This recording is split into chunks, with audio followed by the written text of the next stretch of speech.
Hello, good morning, dear students. Here we are on chapter 3.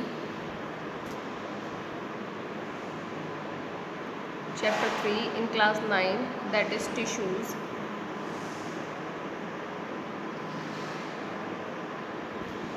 In earlier videos, we already discussed about the plant tissues. Some of the students asked me the question related to xylem and phloem and their functions. Xylem and phloem and their functions. What the xylems are, here I am going to clear, making some space. Yes. What do you mean by xylem? xylem क्या होता है? xylem जो है वो plants की जो roots होती हैं उनका एक पोर्शन होता है। ये आपकी प्लांट के इनकी जो नर्व्स होती हैं वो प्लांट के ईच एंड एवरी पार्ट में पहुंचती हैं। मेन फंक्शन xylem का होता है to absorb water and minerals, absorb water and minerals from the soil.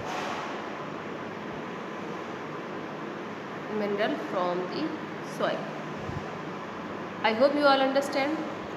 xylem का मेन फंक्शन होता है जब वो रूट्स में प्रेजेंट होती है, क्योंकि जब हम किसी भी पेड़ में पानी डालते हैं तो थोड़ी देर के बाद देखते क्या है कि वो जो सॉइल है वो उस चीज़ को एब्जॉर्ब कर लेती है।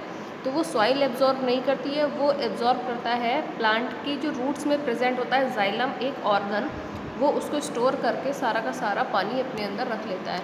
तो इसका मेन फंक्शन होता है स्टोरेज, कहना आप कह सकते हैं absorption of water and minerals from the soil. जितने भी मिनरल न्यूट्रिएंट्स हैं जो कि प्लांट की ग्रोथ के लिए नेसेसरी होते हैं वो उनको स्टोर करके रख लेता है। जब भी हम उसको सॉइल में हम वाटरिंग करते हैं प्लांट्स को देने के लिए, तो वो क्या करते हैं सॉइल के साथ पानी मिल करके एक सॉल्यूशन बना लेता है, और वो सॉल्यूशन क्या करता है xylem अपने अंदर एब्जॉर्ब करके या स्टोर करके रख लेता है।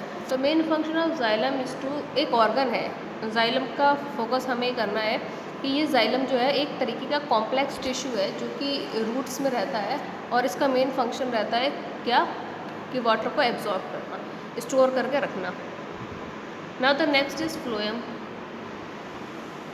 अच्छा, फ्लोएम क्या होता है? फ्लोएम का मेन फंक्शन होता है लीव्स में।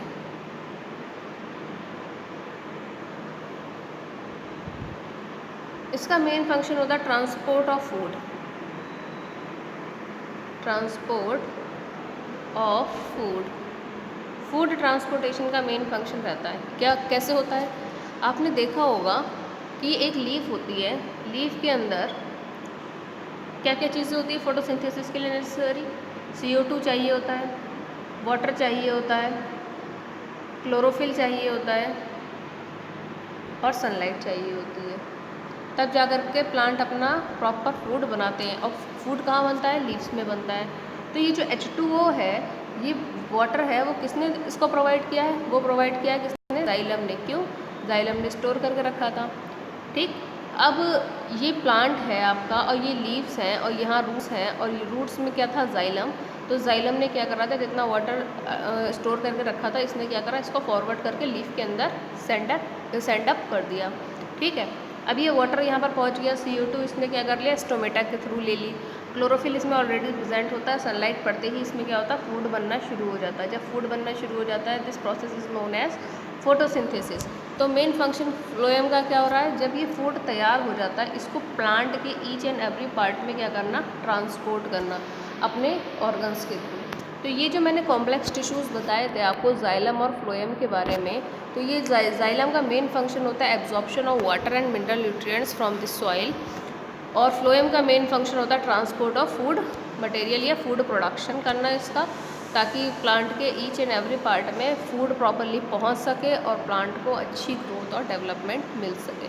आई hope you all understand about it. तो ये कैसा टिश्यू है? ये एक तरीके का कॉम्प्लेक्स टिश्यू है। हमने सिंपल और कॉम्प्लेक्स टिश्यूज़ के बारे में पढ़ा था, जो कि हमारे उसमें परमानेंट टिश्यूज़ में आते हैं। तो परमानेंट टिश्यूज़ में इंक्लूडेड ये है कि सिंपल और कॉम्प्लेक्स टिश्यूज़।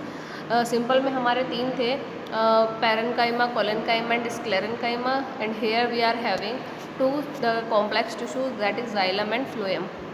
इनमें क्या होता है, these two are permanent tissues और इनमें किसी भी तरीके का कोई भी डिवीज़न नहीं होता है, सेल डिवीज़न नहीं होता है और ये प्लांट को ग्रोथ और डेवलपमेंट प्रोवाइड करते हैं। I hope you all understand. Now our today's topic is the animal tissues. We are on animal tissues, you can see very well. Plants में कुछ टिश्यूज़ जो होते हैं वो एनिमल से बहुत ही ज़्यादा डिफरेंट होते हैं।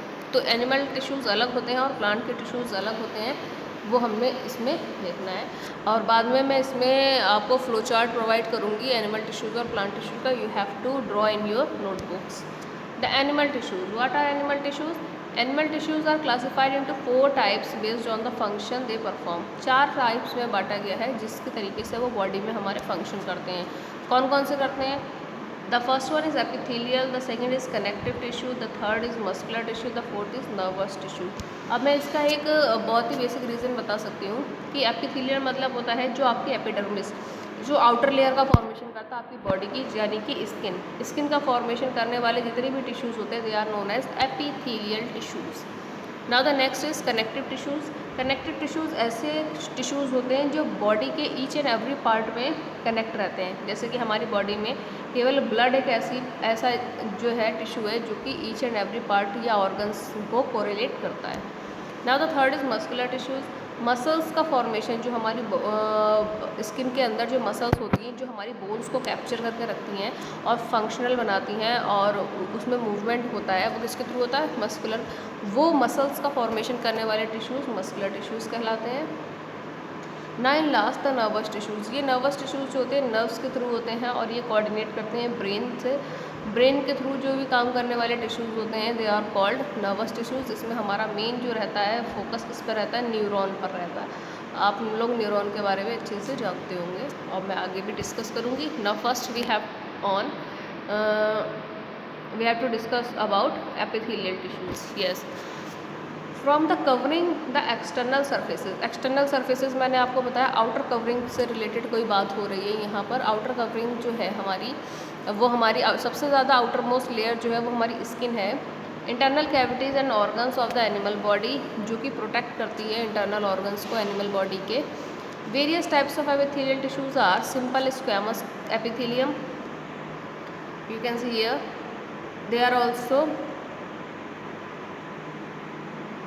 3 types: the simple squamous epithelium, cuboidal epithelium and columnar epithelium। ये 3 चीज़ों से मिलकर के 3 चीज़ें ये भी मिलती हैं तब एक प्रॉपर एपिथेलियम का फॉर्मेशन होता है।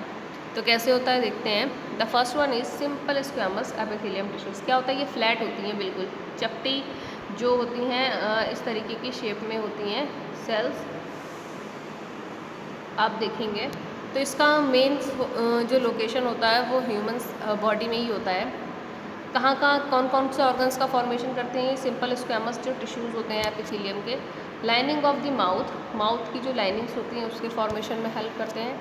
ईसोफेगस जो हमारा फूड पाइप होता है स्टमक से रिलेटेड, उसको बनाने में हेल्प करते हैं।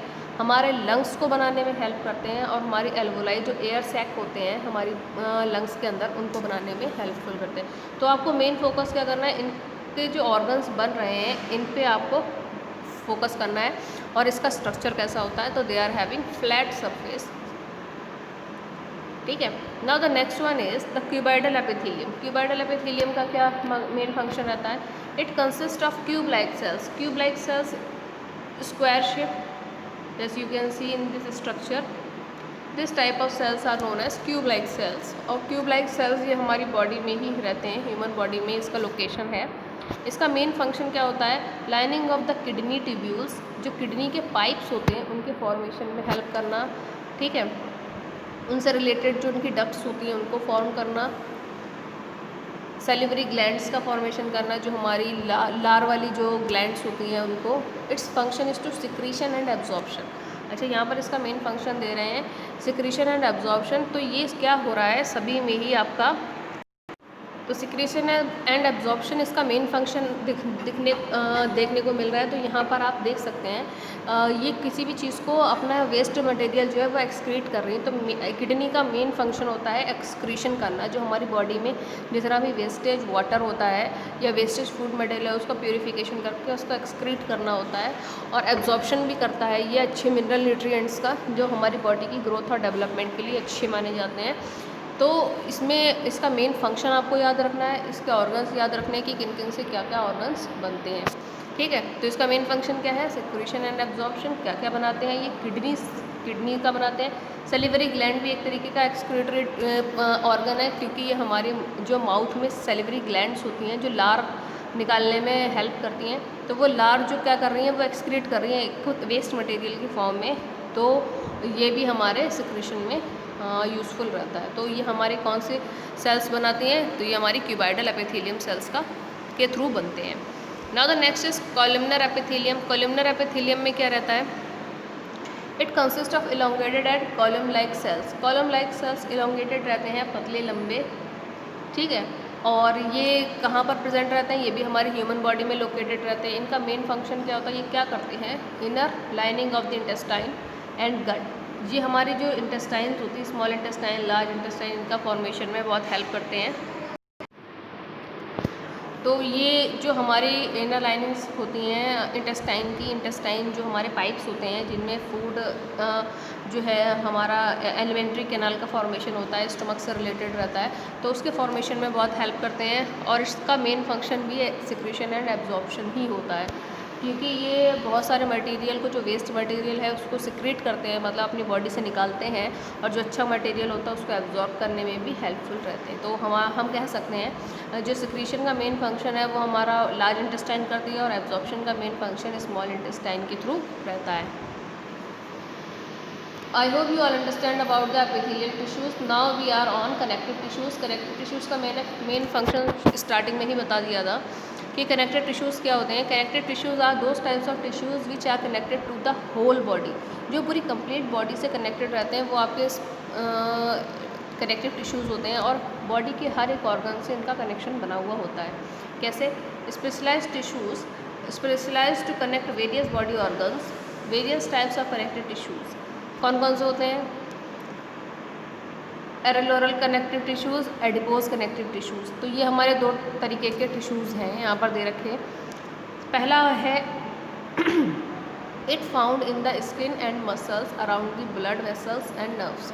देखिए इसमें जो कनेक्टिव टिश्यूज़ में एलोरल टिश्यूज़ जो होते हैं तो वो कहाँ पाए जाते हैं, स्किन में पाए जाते हैं। स्किन में पाए जाने का एक मेन रीज़न ये रहता है क्योंकि ये हमारी पूरी बॉडी में एक तरीके से ब्लड के थ्रू कनेक्शन प्रोवाइड करते हैं। मसल्स में भी इनका मेन फंक्शन रहता है। तो आप इसमें देख सकते हैं, इसमें लिखा है ब्लड वेसल्स नर्व्स। तो ये ब्लड की जो वेसल्स और नर्व्स होते हैं उससे कनेक्टेड रहते हैं, और ब्लड जो है वो एक प्रॉपर मैनर में कनेक्टेड टिश्यूज़ है, क्योंकि ये हमारी बॉडी के ईच एंड एवरी ऑर्गन से कनेक्टेड रहता है। आपने देखा होगा कोई भी अगर आप बॉडी ऑर्गन को निकालते हैं या कट कर देते हैं तो उसमें से तुरंत ब्लड निकलने लगता है। तो ब्लड जो है वो हमारे बॉडी का ऐसा कोई भी पोर्शन नहीं है जहाँ पर ब्लड नहीं है। तो हम कह सकते हैं it is main connected tissue of the human body. Now the next is adipose tissue. Adipose tissues क्या आते हैं, it act as the storage site of fats. जो हमारी स्किन के नीचे जो लेयर होती है फैट की, एक तरीके से हम कह सकते हैं वो हीट इंसुलेटर होता है जो हमें हमारे बॉडी के टेम्परेचर को मेंटेन करने में हेल्प करता है। Found between the internal organs and below the skin and act as a insulator of the body. देखिए ये टेम्परेचर मेंटेन करने में काम करता है और हमारी बॉडी से नीचे रहता है। तो ये भी हमारा एक तरीके का कनेक्टिव टिश्यू है जो हमारी पूरी कंप्लीट बॉडी से कनेक्टेड रहता है। Now the next is dense regular connective tissues. अब इसमें हमारे जो डेंस रेगुलर कनेक्टिव टिश्यूज़ हैं वो आते हैं। The first one is main components are tendons and ligaments. Tendons connect muscle to bones while ligament connects to bones to bones. अच्छा, यहाँ पर इसका मेन फंक्शन आपको बताया जा रहा है। डेंस रेगुलर कनेक्टिव टिश्यूज़ जो हैं वो एक तरीके के टिश्यूज़ में आते हैं। Yes, you can see here tendons दो तरीके के हमारी बॉडी में टिश्यूज़ पाए जाते हैं, connective tissues, that is टेंडोन्स and ligaments. इनका मेन फंक्शन है, ये इंपॉर्टेंट टर्म्स हैं आपको याद रखना है। टेंडोन्स का मेन फंक्शन क्या होता है? इनका काम होता है मसल्स को बोन से कनेक्ट करना। बोन्स को मसल से, या मसल जब बोन से कनेक्ट होती हैं तो ये टेंडोन्स होते हैं। लिगामेंट्स क्या होते हैं? जब बोन से कनेक्टेड रहती है तब क्या होते हैं, जो जॉइंट्स होते हैं, एक बोन दूसरी बोन से कनेक्ट हो रही है तो ये जो जॉइंट है they are known as ligaments. तो ये हमारे डेंस रेगुलर कनेक्टिव टिश्यूज़ में आ जाते हैं। Now the next is skeletal tissues, ये हमारे बोन्स के पार्ट हैं। और जो हमारा मेन कनेक्टिव टिश्यूज़ का फोकस रहता है वो हमारे दो रहते हैं। आप देख सकते हैं यहाँ पर, समझ जाएँ कि हमारे जो दो कनेक्टिव टिश्यूज़ है वो हमारा पहला होता है ब्लड, दूसरा होता है बोन। यही दो पार्ट ऐसे हैं जो कि हमारी पूरी बॉडी से कनेक्टेड रहते हैं। यस, स्केलेटल टिश्यूज़ क्या है? स्केलेटल टिश्यूज़ का main function, main component of skeletal tissues are cartilage and bone. Cartilage क्या होती है? जो सॉफ्ट बोन्स होती हैं हमारी बॉडी के अंदर, जो कि इजीली मूव करती हैं या फ्लेक्सिबल होती हैं, जैसे कि नोज़ की हमारी बोन और ईयर की बोन, हम उसको मोड़ सकते हैं। तो ये हमारे क्या है, ये भी एक पार्ट है जिसका कनेक्टिव टिश्यूज़ का। और बोन्स जो हमारी बॉडी के स्केलेटन का फॉर्मेशन करती हैं, तो ये हमारे कनेक्टिव टिश्यूज़ का एक पार्ट है। Now the next is fluid tissue. Fluid जो हमारी बॉडी में लिक्विड एक तरीके का बहता रहता है, वो हमारी पूरी बॉडी से कनेक्टेड रहता है। कोई भी ऑर्गन हमारा रफ नहीं होता, सूखा नहीं होता है, सब में कुछ ना कुछ लिक्विड या मॉइस्चर टेक्सचर रहता है, तो हम कह सकते हैं fluid tissues. Blood is the vascular tissue present in animals. तो ब्लड जो है वो हमारा फ्लूइड टिश्यू है, एक तरीके का पूरी बॉडी में हमारा कनेक्टेड रहता है एक लिक्विड फॉर्म में, और हर एक ऑर्गन में पाया जाता है। Now the next is muscular tissues. Muscular tissues क्या होते हैं? जो मसल्स फॉर्मेशन में टिश्यूज़ हेल्प करते हैं। Main function of muscular tissues is to provide movement to the body. देखिए मैंने आपको बताया था, केवल अगर स्केलेटन होता है, केवल बोन्स का जो स्ट्रक्चर होता है, अगर केवल आप वो बना दें और केवल स्केलेटन है तो वो क्या मूव कर सकता है? नहीं कर सकता। क्यों? क्योंकि उसमें मूव करने के लिए वो एक तरीके का प्रेशर नहीं प्रोवाइड हो रहा, और जो प्रेशर प्रोवाइड होता है, एक तरीके का फोर्स प्रोवाइड होता है, वो जब मसल्स उनको बोन्स को कैप्चर करती हैं चारों तरफ से।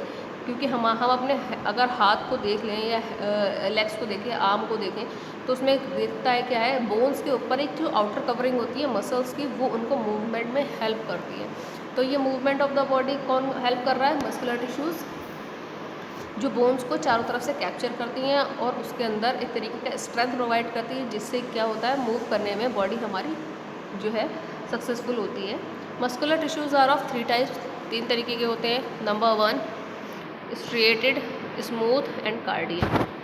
These are also important. The first one is striated muscles. तो आप देख सकते हैं स्ट्रिएटेड मसल्स का, they are also known as skeletal muscles और वॉलंटरी मसल्स। वॉलंटरी मसल्स वो होती हैं जो हम अपनी इच्छा के अपनी इच्छा से, अपनी विल पावर के अकॉर्डिंग काम करवा सकते हैं, जो हम अपनी जो हम करना चाहते हैं, जैसे कि फुटबॉल प्लेइंग है, डांसिंग, सिंगिंग, तो हम जो मसल्स का यूज़ अपनी विल को पूरा करने के लिए करते हैं, they are known as the voluntary muscles, और ये स्ट्रेटेड मसल्स भी होती हैं। Now the next is smooth muscles. Smooth muscles क्या होती हैं? दे आर इनवॉलंटरी मसल्स, और ये हमारी विल पावर के अकॉर्डिंग, हमारी इच्छा के अनुसार काम नहीं करती हैं। ये अपनी रेगुलर मैनर में काम करती रहती हैं, जैसे कि हमारी आईलिड्स का ब्लिंकिंग करना, और हमारे हार्ट की बीटिंग, हमारे डाइजेस्टिव सिस्टम का अपना प्रॉपर फंक्शन करते रहना, लिवर का अपना फंक्शन करते रहना, ब्लड सर्कुलेशन का, हार्ट का अपना फंक्शन करते रहना। तो ये अपना रेगुलर मैनर में चलता रहता है, और ब्रीथिंग प्रोसेस जो रेगुलर मैनर में चलती रहती है। तो ये सब किसके थ्रू हो रही है? हमारी इनवॉलंटरी मसल्स के थ्रू, क्योंकि इसमें हम अपनी विल्स के अकॉर्डिंग काम नहीं कर सकते। ये सेल्स लॉन्ग होती हैं, स्पिंडल शेप होती हैं, और इसमें सिंगल न्यूक्लियस पाया जाता है। तो ये क्या होती हैं? स्मूथ मसल्स हमारी विल्स के अकॉर्डिंग काम नहीं करती हैं, ये रेगुलर मैनर में काम करती रहती हैं।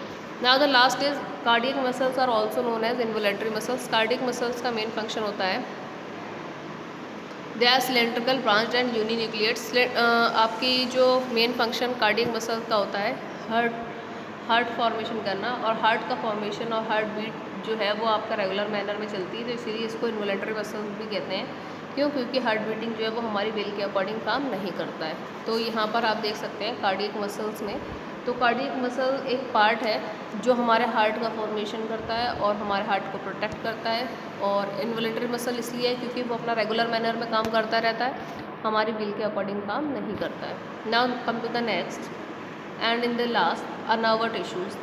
नर्वस टिश्यूज़ क्या होते हैं? ये हमारे ब्रेन से कोरिलेट करते हैं। आपने देखा होगा न्यूरॉन का स्ट्रक्चर, अगर आप लोगों ने पढ़ा होगा तो न्यूरॉन का structure this is like neuron.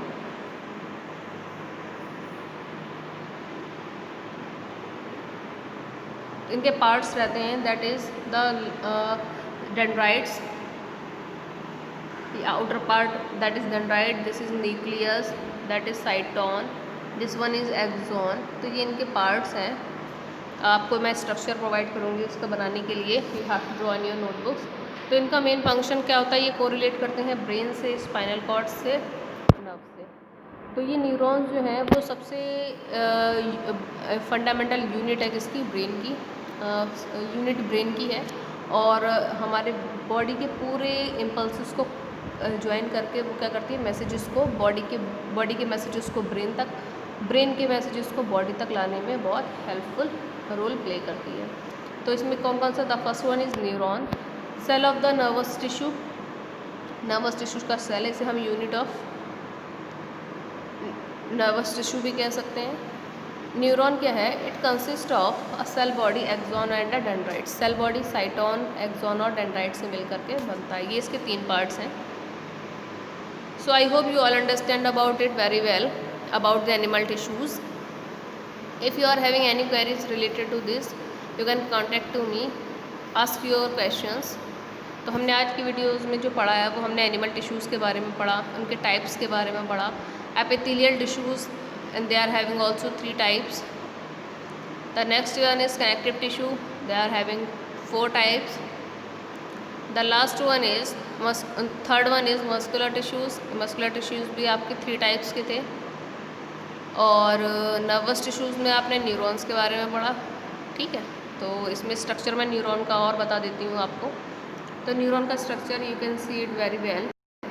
यहाँ पर आप देख सकते हैं न्यूरॉन का structure. Wait a minute, yes, you can see the hexagonal shape structure having circular body. This is axon, these are nerve endings, these are dendrites,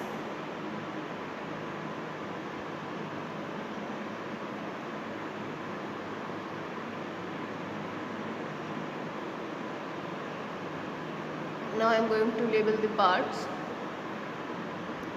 These are dendrites, dendrites, dendrites. This is axon, this one is nucleus, this is cytoplasm, the red dots, cytoplasm. When nucleus and cytoplasm both are mixed together, this complete whole structure is known as cyton, cyton, cyton. When nucleus and cytoplasm correlate together, these are nerve endings, nerve, nerve endings.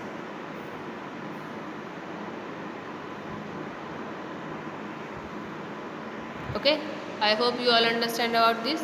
तो main के जो organs हैं वो कौन कौन से हैं? You can see here the dendrites, cyton, axon, cytoplasm, nucleus and nerve endings. तो ये हमारा न्यूरॉन का स्ट्रक्चर था। You have to draw in your notebooks, मैं उसका स्ट्रक्चर प्रोवाइड कर दूँगी आपको। So if you are having any queries related to this video, you can ask to me.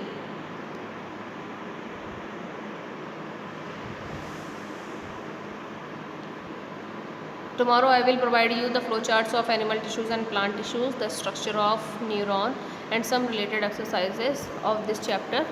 So keep watching, keep understanding. Thank you so much.